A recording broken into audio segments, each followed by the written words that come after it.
नमस्कार, capital TV देख रहे हैं आप। मैं हूं आपके साथ प्रगति चतुर्वेदी।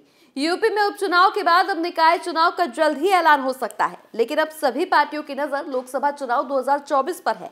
हालांकि समाजवादी पार्टी समेत तमाम पार्टियों ने लोकसभा चुनाव की तैयारी पहले ही शुरू कर दी थी। वहीं मैनपुरी उपचुनाव में जीत के बाद अखिलेश यादव की नजर एक और सीट पर है।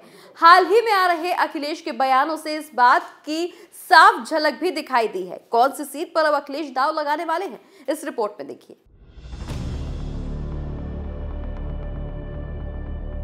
उपचुनाव में प्रचार के दौरान अखिलेश यादव के एक बयान ने अब सियासत में हलचल एक बार फिर बढ़ा दी है।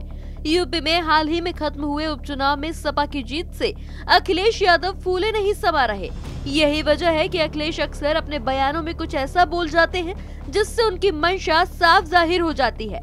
उपचुनाव में प्रचार के दौरान लोकसभा चुनाव को लेकर पूछे गए सवाल पर सपा प्रमुख ने अपने बयान में कहा था, चुनाव के समय घर बैठकर क्या करेंगे, लड़ेंगे चुनाव, जहां से लड़ा था पहला चुनाव वहीं से लड़ूंगा।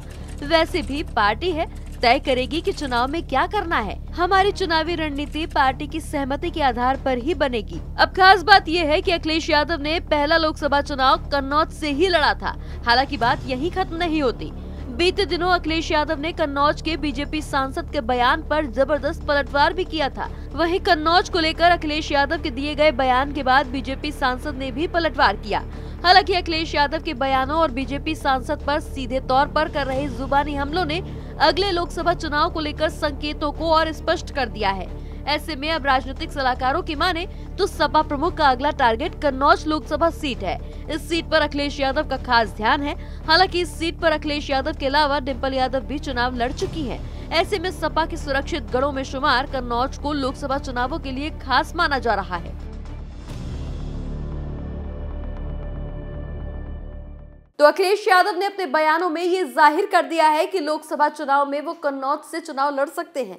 वहीं यूपी के उपचुनावों में सपा को मिली शानदार जीत से अखिलेश के पैर 7वें आसमान पर नजर आ रहे हैं। अब देखना ये होगा कि उपचुनाव जीती सपा के लिए 2024 के लोकसभा चुनाव को फतेह करना कितना आसान होगा। आपकी क्या राय है, हमें कमेंट करके जरूर बताएं। देखते रहिए कैपिटल टीवी। नमस्कार।